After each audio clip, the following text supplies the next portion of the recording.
dealing with that internally was like something that I didn't realize I'd struggle with, exposing that wound to the world. I came out of corporate, I had burnout, and I had, my own version of, trauma and panic attacks and, all sorts of anxiety. He guided me for 35 minutes, and I'll tell you, I remember the moment I felt the tears dry up on my face. Emotions, I think the statistic or the information is that emotions will come and go within 90 seconds to 2 minutes. I guess the hormones in me are always actively engaged like that. There's almost no time of comfort. As men, we stay a lot of time in our mind trying to think through things and do things, and we need to spend more time in the heart and in being. How does this work in the sense of healing trauma? How does this I guess how is it a therapeutic value? A doorway into emotions. The emotional body is something that we don't get taught. Having men like you on here, I think it's important for us to explain it to the others who are looking for answers, maybe.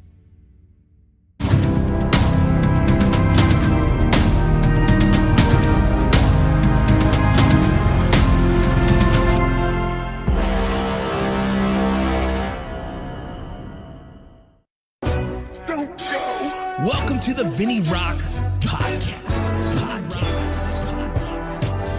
I took the blows and did it my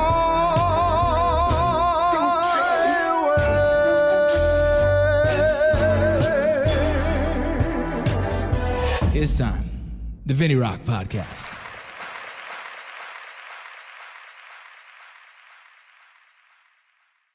Welcome to the VinnyRoc podcast. Today I got a guest that we met years ago, actually through email. You emailed me once, didn't you? I did.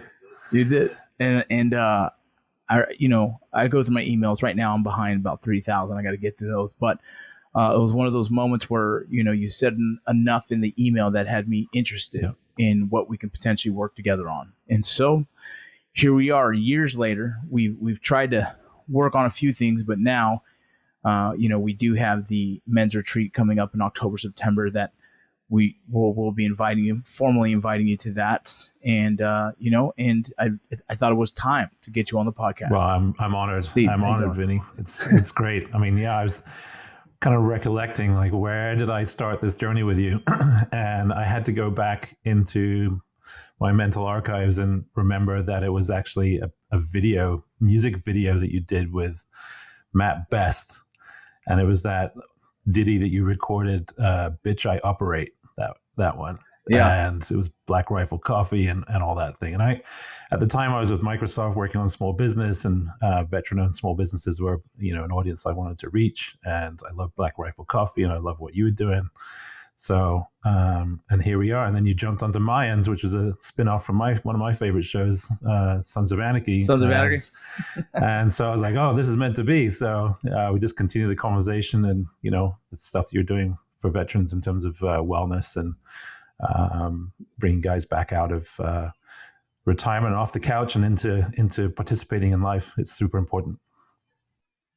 Yeah, absolutely. It's kind of, there's a small wing of us men who decided to kind of venture towards the wellness space, and it's becoming more popular, which is a really dope fucking, I guess when people say it's trendy, it's like, that's a really good way of getting something trendy that saves lives, right? That's a good way. Mm-hmm. It's a good thing to be trending.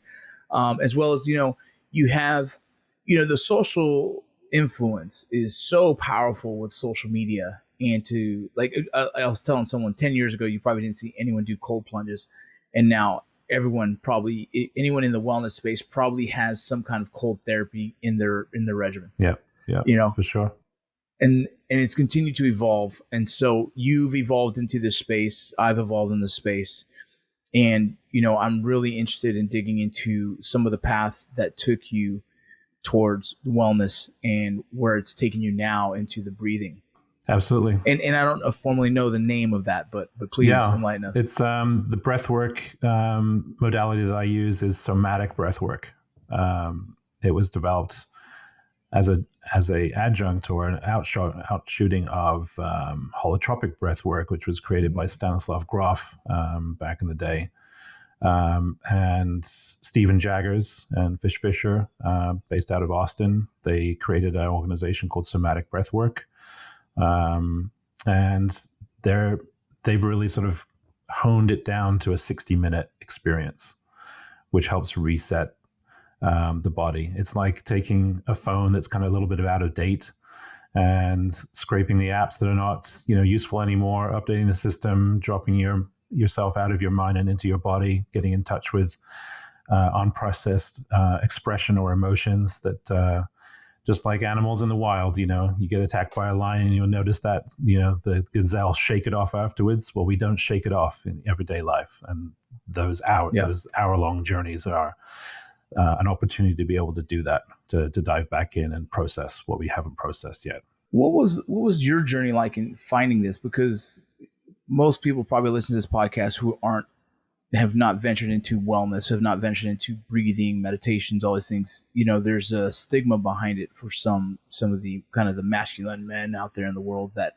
oh, that's foo-foo shit, right? And it takes time for someone to kind of fall into and be like, no, this is actually really healthy for me. Mm-hmm. And I know my path, but what was yours that started leading you down this direction? Well, that'll take us back to exiting my first marriage back in 2001.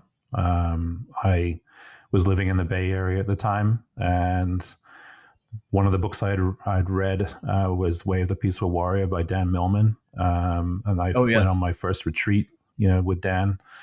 And it was sort of the typical, Northern California intensive weekend retreat, meditation and wholesome food and connection and community and diving into the emotional body.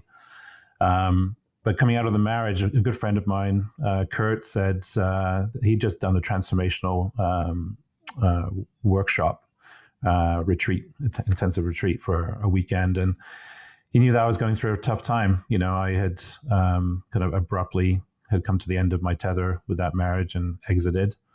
And he said, well, if you want to keep on being my friend, you're going to do this weekend. So I said, okay, I'll trust you. And off I went. And it really brought together a couple of different components. It was in community, diving into what's there in the moment and unpacking how you show up and how you be in the world is a deep exploration and excavation of what's behind, the armor and what you present to the world. Yeah. So it's taking the masks off. And part of that weekend was a holotropic breathwork experience. It was an hour and a half, 2 hours long. And that was my first exposure to the deeper work through breath. And over the years, I've incorporated it into retreats that I've put together using a similar modality and then honed. I got dropped into other breathwork sessions through being part of Fit for Service, which is Aubrey Marcus's organization and community-based mastermind. And so Anahata Ananda did her shamanic breathwork modality. I've experienced Lucas Mack and Hella, his wife Hella, do Awaken and their modality. Aubrey has done other guided meditations around breathwork, but it was really Jaggers and Fish that I really liked being able to scale up and down from a full-blown 60-minute journey to a 35-minute nervous system reset to a 5-minute daily activation. So you can gauge what you're in need of. The full journey is facilitated by a sitter and a facilitator and a practitioner. And the other ones are more self-directed. But it's very useful. It always brings up something new, and just because you did it once doesn't mean you're going to have the same experience, in future engagements. What's up, y'all? Thank you for supporting the VinnyRoc podcast. Let's talk about a couple of the sponsors. Show them some love. Bullion Box, GMR Gold, monthly subscription box. You already know, gold, silver, all kinds of cool stuff. My kids love it. My wife loves it. I love it. You guys go check them out. Modern Gun School. There's just a little cup that they gave me. But Modern Gun School is a online, at your own pace, armor school. Build guns, take care of them, clean them, do your thing. Okay? You would love it because I love it. A couple of my buddies have done it. It's a great company. Trust me, you can use your GI Bill. You can use your vocational rehab. Go check them out. Tons of veterans use it. You guys aren't using your education benefits now. Go use them. MIT45. You guys have heard of Kratom? If you have questions of Kratom, well, we just did a podcast. So you guys go check it out if you have questions. This is proven to help people in many different ways. It's plant medicine. It's something that's new. a little controversial, but I promise you, I've only heard great things about it. You guys go check out Mid 45, incredible sponsor. We love them. One of our new sponsors, Just Meats. I'll show you what it looks like. They come in these packages right here. We have to freeze them because we get so many of them at a time. But if you don't freeze them, you can just take them right out the package and eat them because they're already pre-cooked. I got 2 of them thawing out right now. Gonna cook some rice, make some veggies. Everyone eats. Boom, we take off to sports, soccer, wrestling, golf, you name it, that's what we do. One of our other sponsors, pretty new. We're excited about it. Let me pull it out of my pocket. Scallywag Tactical. Have you guys ever seen these? Look at these daggers. Holy smokes. You can put them in your pocket. If you go walking, if you go hiking, you women out there who probably go walking the dog, whatever the case, you want something safe, this will protect you. Either way, you guys go check out our sponsors. We appreciate the support you've done for the VinnyRoc podcast. We have a new system now. We're going on teleprompter. A lot of our stuff's going to be remote so we can have some access to people that might not necessarily be able to bring into studio. We're excited about it. We're doing everything we can to continue to keep you guys happy and just bring you entertainment, but not even that. We talk about mental health and wellness for you guys who are out there who are looking for it. We want to be the resource. If you guys have questions, just call and ask, whatever you need. I'm trying to keep the listeners to understand because there's probably a lot of guys listening who have never attempted to do real breathing, right? If they're military, they've done some form of breathing meditation for the shooting, right? For breathing meditation, maybe for a PT test kind of concept. For your law enforcement officers, same, no difference. If you're doing long distance shooting, there's a breathing mechanism that kind of, 1, puts you in focus, but 2, gets you right in the moment to take the shot. But most men are probably not or haven't been willing to dig deeper into breathing because it's something we do daily. I think because it's what we do. It's like, how am I going to find a therapeutic release by learning how to breathe different, you know? And I'll tell you my personal experiences. I've worked with Phil from American Yogi, and I was having a kind of I would just call it an episode of a crying kind of depression / anxiety episode. And it happened early in the morning one day. I didn't see it coming. I remember what kind of triggered it was I was traveling a lot for Mayans. I was coming up on the season 4 of just kind of a heavy dialogue of my character, which was based on my true traumas. And so we're already touching on a sensitive subject. And now I'm kind of like exposing that wound to the world at the same time. And so dealing with that internally was like something that I didn't realize I'd struggle with, trying to keep my emotions on edge. So when I had this emotional scene, I was ready to engage it. And then I'd travel home to a family who, besides my wife, the rest of the kids were on autopilot with their lives. And so I felt like you'd come to the door. I used to be greeted with running and hugs when the kids were little. Now it's kind of like, hey, Dad. And they walk off to the other room. They're on their phone or whatnot.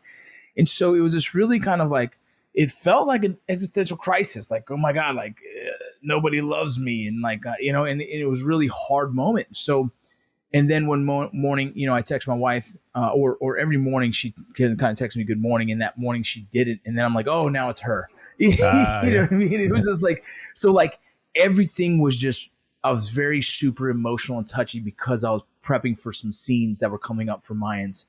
And I didn't think about the I guess the repercussions of holding on to put my emotions on the edge like that it was kind of spilling over and really psychologically giving me issues.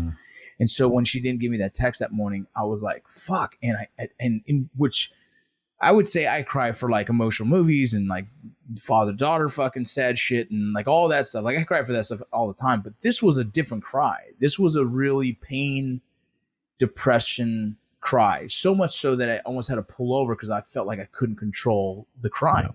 And visually I was having difficulty. But I'm headed to fucking work where I have a fucking serious scene that's not crying, right? And so I'm starting to get nervous. I'm like, man, I gotta shake this off. And I'd shake it off for a second and then it wouldn't go away. And then I got to my room and I told the producer, I said, look, I'm struggling right now. So I just need a moment, but like, I can't go on set right now. Like, there's no way. I'm crying and it's an anger scene. Right. And it's like, it's just, so they're very gracious with me and trying to like, fuck, I'm going to really fuck up this day for everyone. I know how expensive it is. I just don't want to be that guy. I called Phil, and Phil, who I've never listened to, and he's like, do breathing, dude, do meditation. I'm like, yeah. I'm good, bro.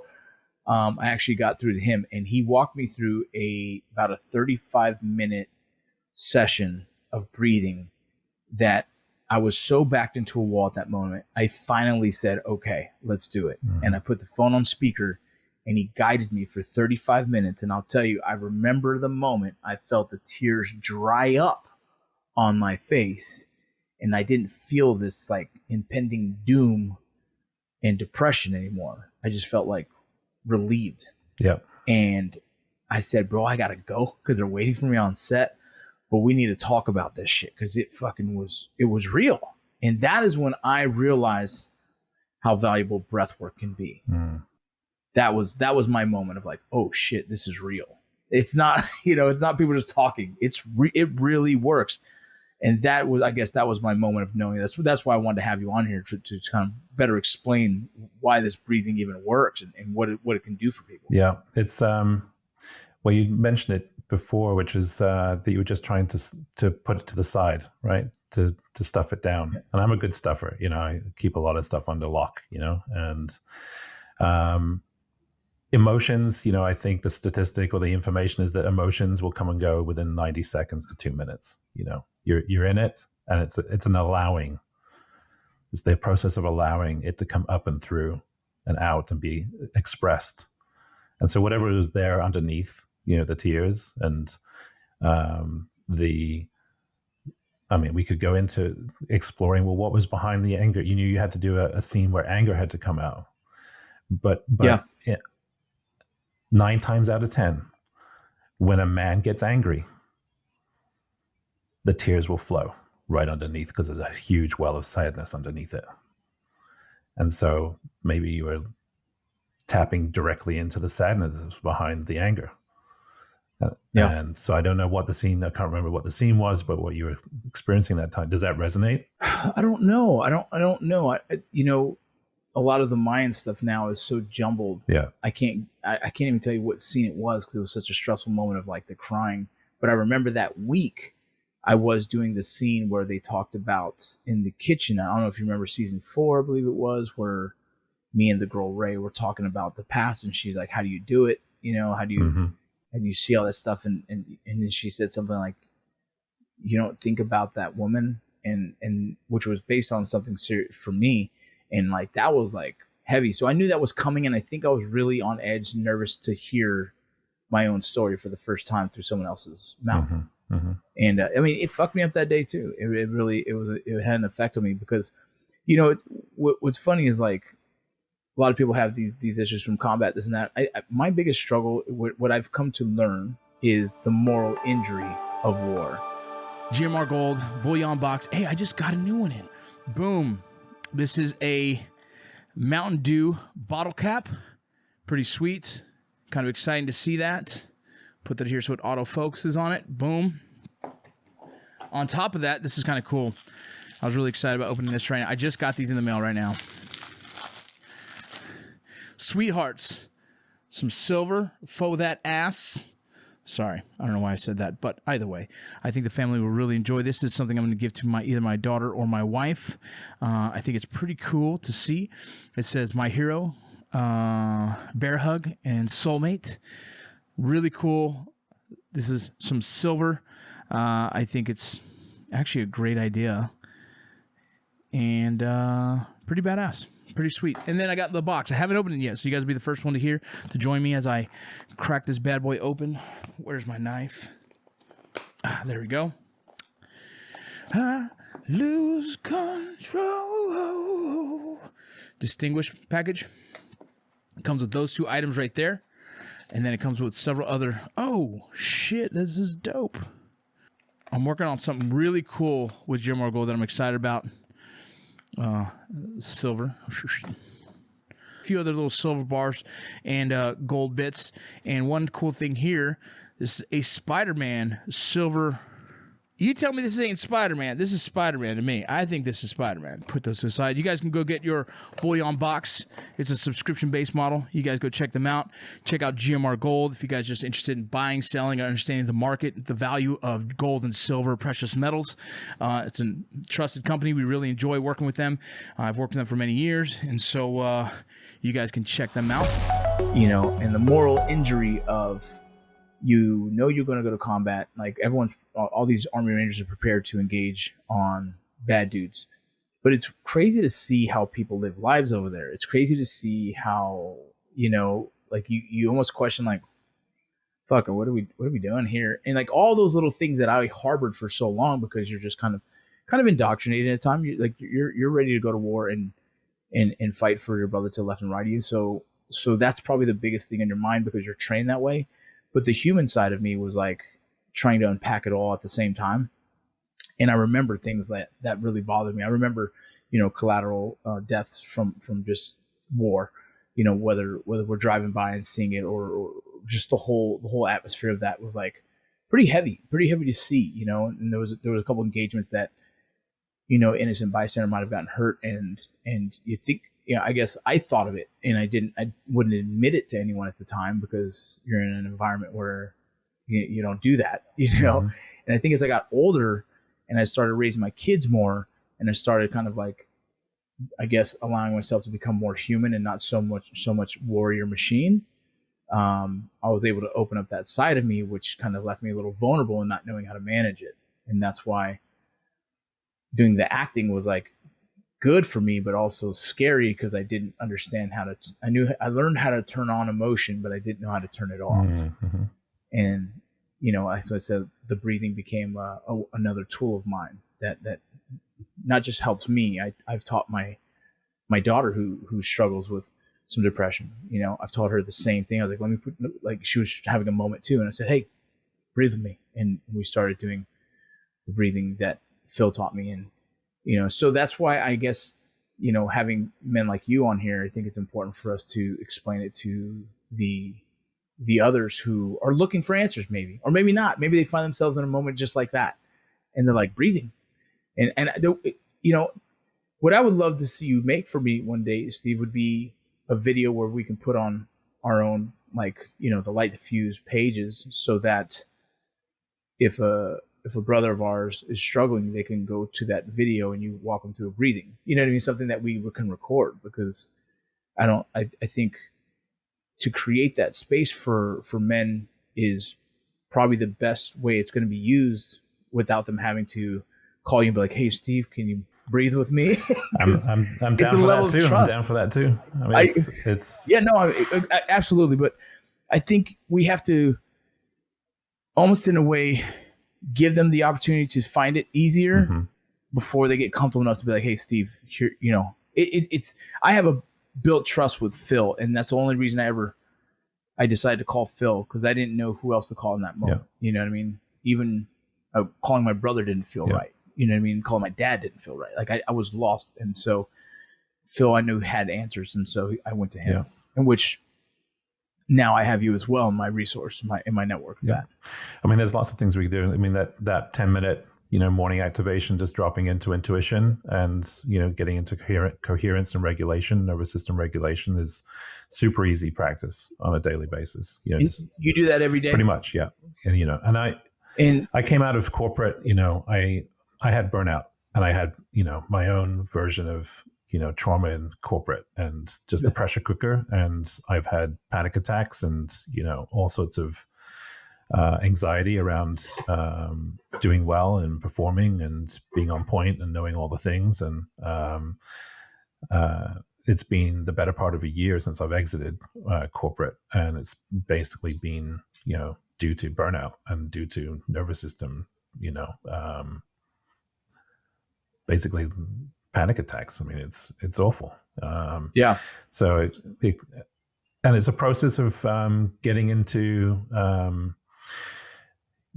coherence and regulation of your own nervous system, understanding how to drop into a state of balance and integration of what you're experiencing. So what I'm hearing from you is that you have this, you witness moral trauma, abroad, and then you have to come back and integrate it into your everyday life, into civilian life.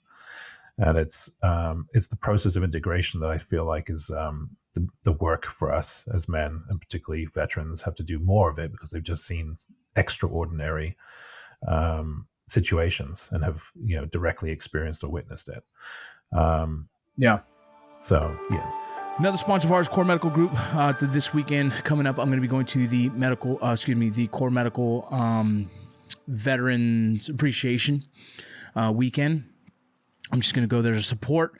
I believe they bought some of my books, so we'll be signing those for anyone who's there. Oh, I'll probably be speaking on a new subject that I'm going to be talking about. By the way,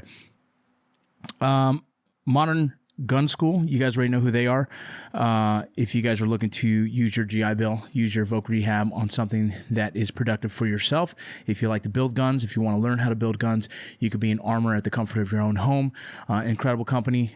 Several people that we've sent there through this program, through the VinnyRoc podcast, has given us just nothing but the praise of the organization and how they run it, but as well as the information that they receive. So if you guys go check out Modern Gun School on Instagram, they might have changed it, but MGS Trade School is what it is on Instagram, but moderngunschool.com. Go hit them up. I think law enforcement as well. Yeah. First responders. Think about like a military career. Yeah, first responders, right? Like me, I did 4 years in the military, but I was only deployed. I think it was like a total of just under a year or something like that, right? Just maybe a little over a year, but not much compared to the 30-year veteran in a busy city like LA, who sees shit almost every day at work, right? That's like compounding interest of trauma, and most of those organizations don't have, or they're starting to. I know they're starting to, but most of them don't have outlets for these law enforcement officers to even say, man, they're feeling any type of way, because when you do, what's the stigma behind it becomes, oh, well, then let's take your gun. And that's a hard, you're going to take the shield from the warrior. That's a tough one, you know?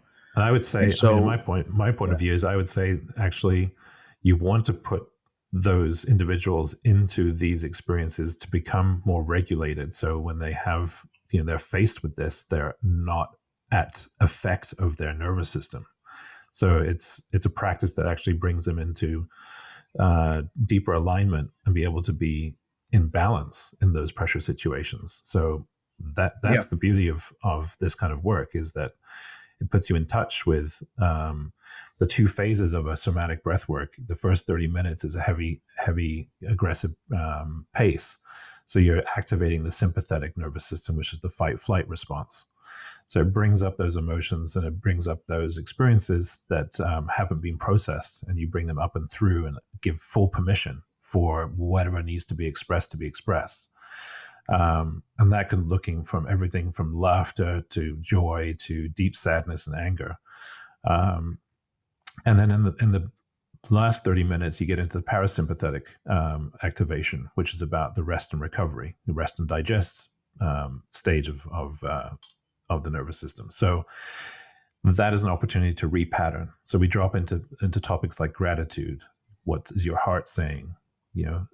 Feel the sense of love, wash over you. Those kinds of things are an opportunity to the feel good, the great chemicals that our brain puts out in terms of the feel good chemicals. That's where we get to experience that. And it helps, again, sort of integrate the two parts through the 60-minute experience. Yeah. I didn't know that. I mean, yeah, I've heard the 60. We talked about potentially putting me through a 60-minute experience, and we'll have to do that another day. But I would love to do it and actually record it, and we can upload it and everything, because I think it'd be great. But I didn't know the first part of that is the fight or flight breathing, and then that's cool. And then you bring them down, so you get them activated, and then you kind of welcome them home. Absolutely, welcome them back to themselves. It's an allowing for all of them to be. All of them is welcome. All of you is welcome. How does this work in the sense of healing trauma? How does this? Yeah, I guess, how is it a therapeutic value? Now, I know personally what I experienced, but how is, I don't know. I would love to hear how to explain that to someone. Well, 2 disclaimers. I'm not a clinical therapist, and I don't have the expertise of Gabor Mate, for instance. So he's the expert on trauma. And from what I've learned from him is that, we need to take a look at these hard things. And unresolved trauma is what we walk around with, and it informs how we, carry ourselves through life. And so it gets in the way of really being in touch with your true self, your authentic self, your fully loving self. I think the natural state of the human experience is to be in community and coming from the heart. You get out of, as men, we stay a lot of time in our mind, trying to think through things and do things. And, we need to spend more time in the heart and in being in a state of calm. And yes, we can do difficult things. Yes, we are handed dirty tasks and missions to do. But I think, we're opening up into a phase of society where we want to be in collaboration. We want to be in cooperation with each other. We don't want to be necessarily sort of hard-nosed in competition with each other. At least that's my experience. I'd rather work with men like yourself to bring more men into that conversation and to deepen their sense of what life could look like, rather than being in hyper-vigilant mode and wondering like what's going to happen to me today. It's yeah. I'll talk to the last guest I had, Danny Caballero. He's a former special forces guy. Eventually became a warrant officer. Really smart dude. And he talked about that, how he had some kind of procedure done that removed that for a moment. I don't know the name of it. It's something that I am not very familiar with it. He was talking about at the end of the podcast, but he talks about how a lot of us want to sit so we can face the door. You know what I mean? A lot of us, in these, and I still do it, and I don't know if it's bad or good. It's just something that I do. But every time we go to like a boxing match or a big event, I tell my wife, like, hey, there's 2 exits. Worst case scenario, let's just exit that one. And I'm not doing it in a stressful manner, but still I can see like, why does my brain always prepare for the worst, and how that could probably be an unhealthy thing, because I guess the hormones in me are always actively engaged like that. There is almost no time of comfort.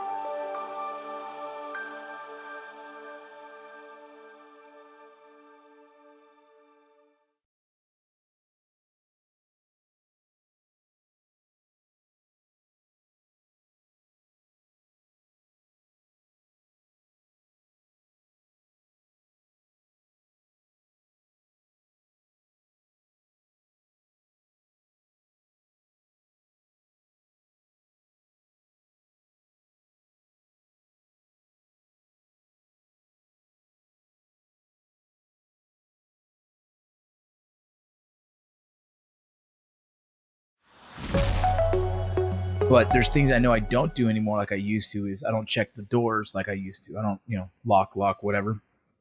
I actually kind of got to the point where I just trust my wife's going to do it right, because I don't want to keep doing it, because you start thinking like, did I fucking lock the front door? And then you get up and go do it again. Then you lay down like, fuck, because I feel like I was distracted or something. So yeah, so I'm learning how to calm down a little bit. But I work with the I haven't publicly mentioned this too often, but with the federal government again, in a capacity that's different than what I was doing before, but in the capacity that still has me in the field at times.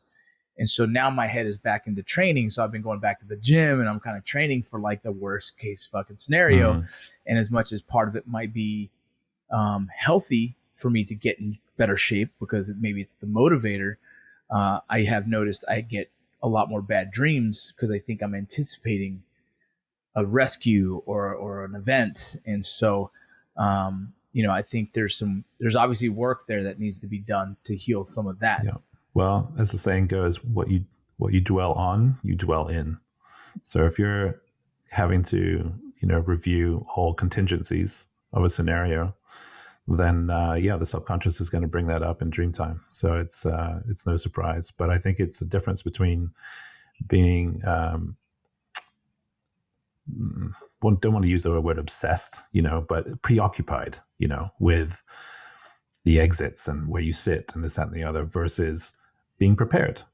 Like you're cognizant of it, and you're like, okay, that's where I'll exit if something happens, and okay, moving on. So I think there's a quality of being that's a little different between the two, and getting to a place where you can sort of acknowledge, like, that's my critical path exit out of here, and I've got the people around me that I need to drag with me, and we'll make it. Make it out. So it's about being a protector and being a leader, and that's your natural state.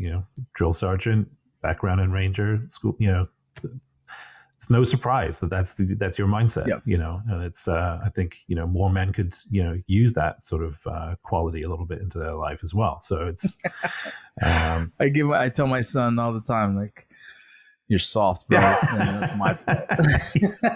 It's my fault because I gave you way too much. And so that's why he wrestles. He wrestles like, I had to make something hard, but no, he wrestles on his own. But I always tell him how good the sport is for him. Like, this will matter in the future. Like, I've made your life very easy because I'm dad, and I'm gonna, I guess, accidentally or inadvertently spoiled my kids to have more than I did. But the one thing I'm very proud of him is that he's stayed the course with wrestling, and to me it's one of the most challenging sports out there, and to endure all that punishments for so long and to sustain all that grit. I think is at least he has that hardship that he has to carry with him, and that in itself is a value of trying to make a man ready to face the world that is not so favorable all the time. As you get older, the challenges we face as men in modern times now with social media and relationships makes social media. I believe social media is a big reason why a lot of relationships aren't successful. There's so much temptation out in the world for men and women, but it's easy to engage with individuals. It shows you this false kind of narrative of what happiness really is, and all these things I think it could be unhealthy. But for our kids more than anything, they have to face that more than us. We still have an era where my wife's only had a Nokia phone when she was younger and stuff. What I mean? It's a little different. But now, my daughters have always had the smartphones, and in my house we didn't give them all the access to social media. We never allowed them to have Snapchat and other ones that I feel are just kind of have a negative, they're just negative in my opinion for the youth. But they have to face a world that's very different, and I think it's almost harder for men because how men are scrutinized for even being men currently in our society at times. Right. And so having tools like breathing, I think is something I want to start teaching my son. Mid 45, I just have one. Boom. Mid 45, this is your kratom. This is your, it's a derivative of a plant medicine. It is a form of, it's another form of, let's see, it's a plant medicine that can help with different things. This one tends to focus more on the opiate receptors. I would caution anyone who's interested in looking into this, ask your medical provider first whether it is safe for you. This is something that is kind of new to the scene in my world, and so I want you guys to go look into this. But if you're someone who struggles with addiction, someone who struggles with kind of trying to fill that void with the opiates, this is something that I know for a fact has helped hundreds of people, thousands of people, if not. But as well as there are some side effects that you got to know and you should understand. There's some things about this that I'm still trying to understand. What we're trying to do is get one of the owners on here to really deep dive and to explain this. If not, I have a couple of content creators I've reached out to who are going to come explain the properties of Mid 45, but as well as kratom and how it can help, how it could be a benefit to you. Like I said, ask with a medical provider first. Look into it, research, check it out. This is one of our sponsors. You guys can check the link on my bio. Yeah, absolutely. I mean, it's so important.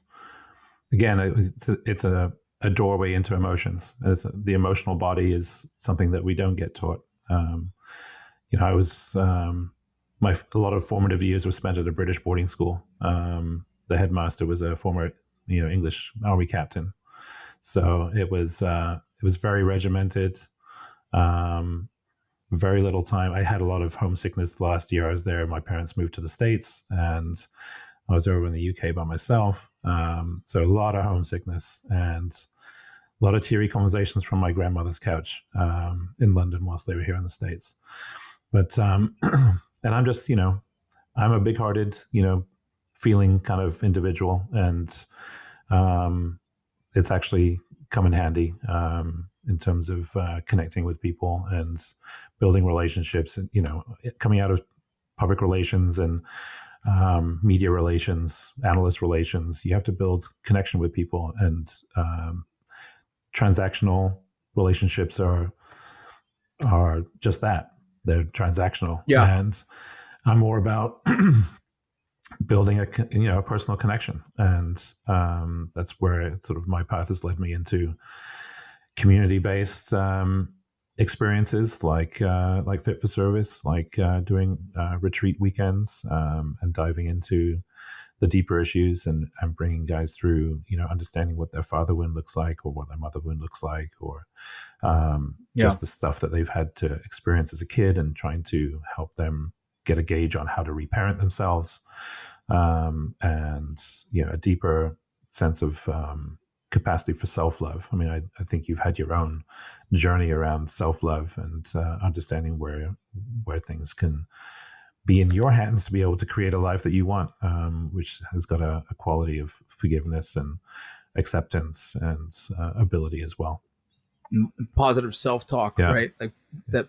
I think I never would have got on the minds if I didn't believe I actually had a chance. Mm-hmm. Like I never would have went to the audition if I thought like, why would I even go? No, I believe there's a fucking chance, bro. I think I can do this. Like I really do. And that positive, like kind of the internal talk that I've always given myself I think is why I've been successful in a lot of different areas. Like I was a college baseball player, but I was also an Army Ranger. I was also a Special Operations Border Patrol, published author. All those things are like, I think at one point I sat there like, you think I can do it? I'm like, yeah, I think I can. Mm-hmm. And that positive self-talk, I think, has been one of my biggest strengths in life, is that I just totally believe I can accomplish a lot of shit. And I tell myself that. And that's, I think, is what's pushed me to continue to drive. Like I got my bachelor's degree when I never thought I'd go back to school. And I was like, well, shit, what's a new skill or task I can do during like the whole COVID time?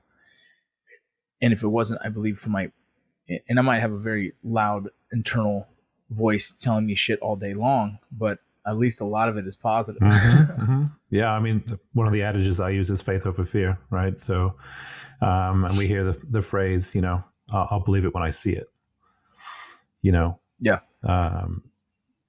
So what if you flip that? Yeah. I'll see it. When I believe it, I will see it.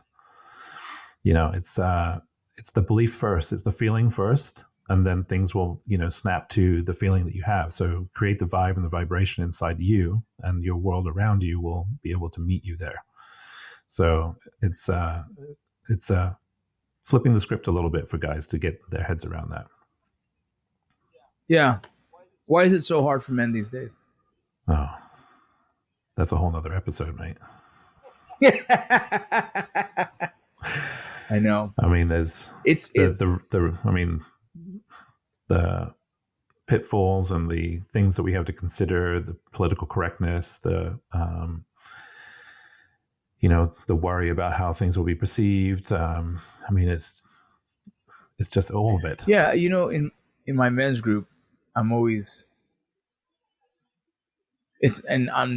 different than anyone in this group. I think I'm a little bit better, but when they struggle, they shut off. If they don't reach out, they don't text, they just kind of disappear for a little bit. And then they come back like, sorry guys, I was going through it.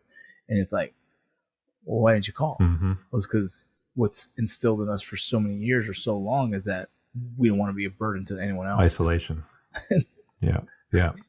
Breaking down that preconceived notion that, isolation is better than actually sharing the burden. But I find that transformation happens in the context of, community with compassion.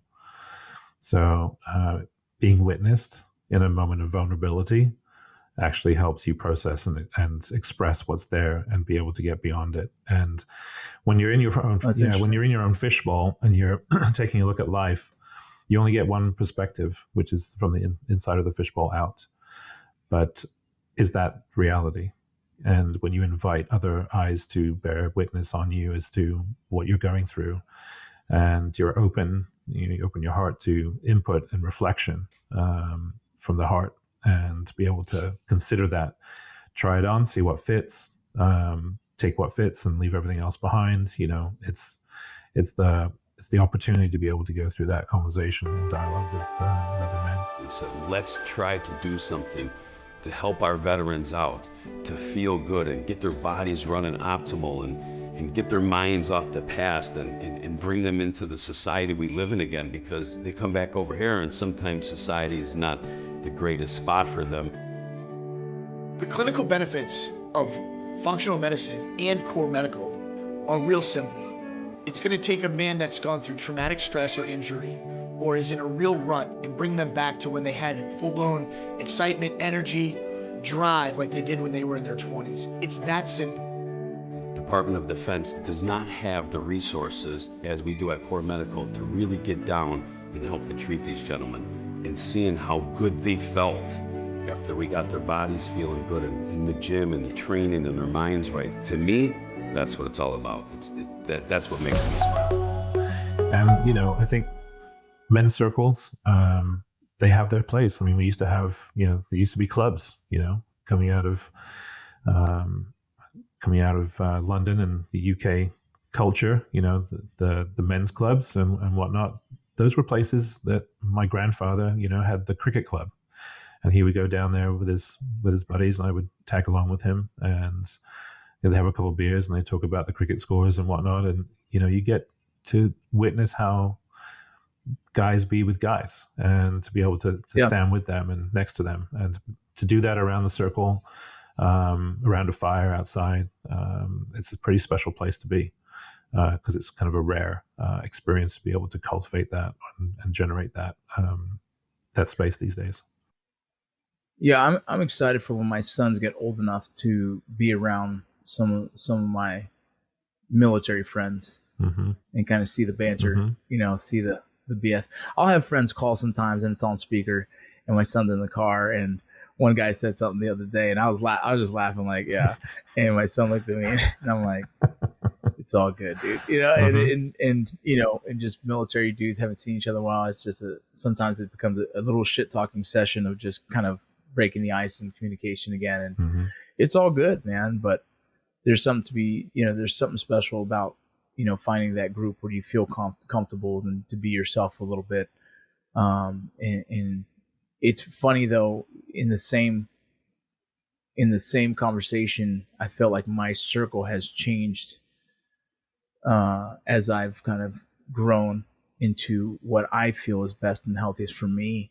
Is that like I've had to get away from the drinking circle of friends, you know, and as much as we can still communicate, it's a thing where, but they're in a different space than I am at the time. They're in a different kind of path, and everything that they do is still revolved around drinking. Well, that doesn't necessarily mean, you know, it doesn't involve me anymore. So you kind of, I feel like we've grown apart, and I'm not mad about it. It's just, we've just grown in different directions, and that's fine. But for me, I needed that, or else I would have stayed in the cycle of drinking and drinking and drinking. And for me, it's something that I don't want to do anymore. I'm actually, I'm coming up on 5 years, May 25th, I think it is, 24th. And that wouldn't happen if I didn't change my circle, right? The guys I thought were closest to me, because every engagement we ever had was drinking. Yeah. And so, you know, I think I've had to find circles that I feel are going towards the direction of healing and health that I want. And I felt like it was a good choice, but sometimes, it could be a lonely journey as you figure that out. Yeah. I mean, my invitation would be to, you know, also be curious about the guys from the prior circles. Like, what do they want? You know, that's the core question. Like, what do you want out of life? You know, and what does that look like?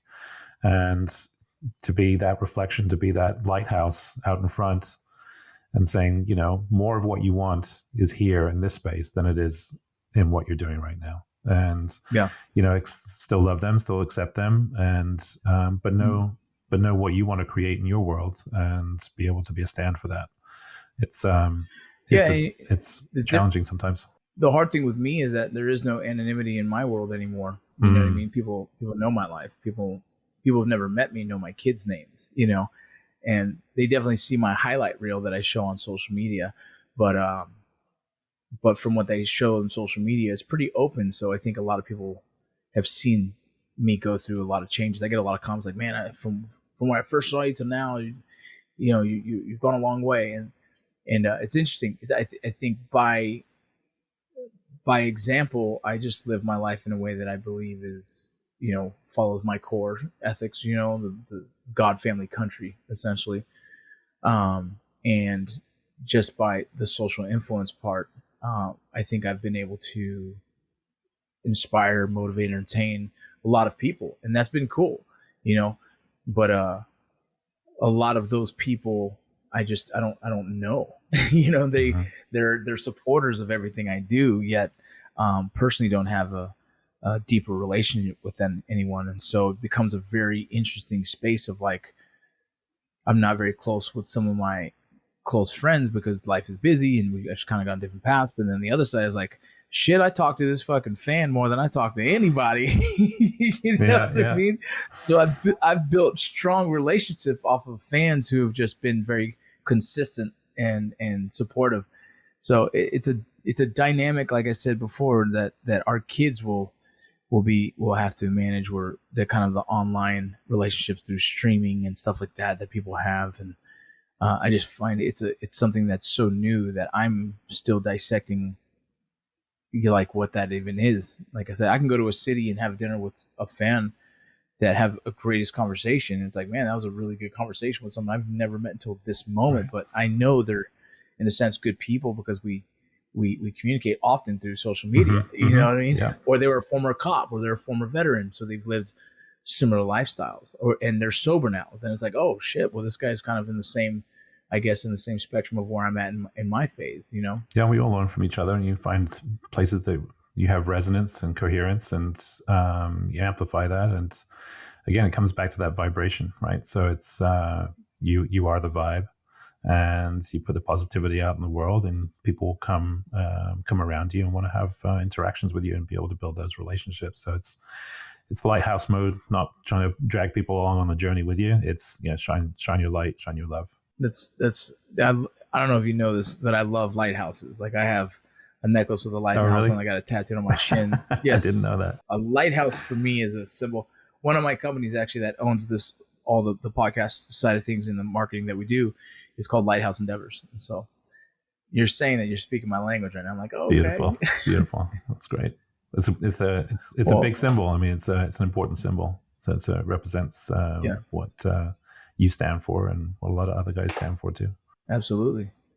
Well, we're coming up on a moment where I have to jump off here soon, but please, and I know I had some technical difficulties before, but we're gonna have to circle on a round 2 with a full breathing session. But anything you want to close out with? Any final thoughts? No, I mean, give breath a chance. As they say, breathe and receive. What you need, and healing is not a destination; it's a process. It's an ongoing thing. Be committed to your overall wellness, mental, body, spirit, mind, body, spirit. Connect all those three things together, and I'm here to serve the veteran community. Love you guys. I have so many, veterans in my circle of friends, and I'm honored to have conversations like this with you and others. And I'm learning too about how to, as a civilian, to be able to serve and support you guys and bring you guys home and give you an experience where you can feel more integrated and more whole. Thank you, brother. Appreciate it, man. Where can they find you? What social media outlets would you like people to reach out to? IG is my main channel. So it's just Stephen.Fielding, and you'll find me there. And all the things, hit me up in DMs, and I'm happy to reply. And I'm coming through Austin and can get down to Dallas. I'm really looking forward to the next Light the Fuse. Stoked to be on cadre with that. So, yeah, I'll put you into the chat because we have a chat going on right now. We're still wrapping up a few sponsors. We got to get a few more things on board, but we're waiting for one of our sponsors to come in so we can lock down the dates with the location. We have a new location we really like. And those of you listening, the retreat is hopefully going to be October, September timeframe. We're still trying to lock down those exact weekends. Once we get this first sponsor to come on board, we're going to pay for the location. And then from there, we'll get the food paid for. And then from there, we start landing some of the guest speakers and start selling it out. And so it's coming. Beautiful. Can't wait. Yep, absolutely. We're excited about it. Maybe at the end of this podcast, I'll show the retreat so we can see that as well. And Steve, thank you so much for your time. Sorry for the technical difficulties No early worries. on. Anytime. I'm here to chat. Again, put me on speed dial if you need to co-regulate and drop in. I'm happy to do that with you. Awesome, brother. I appreciate it. Much love.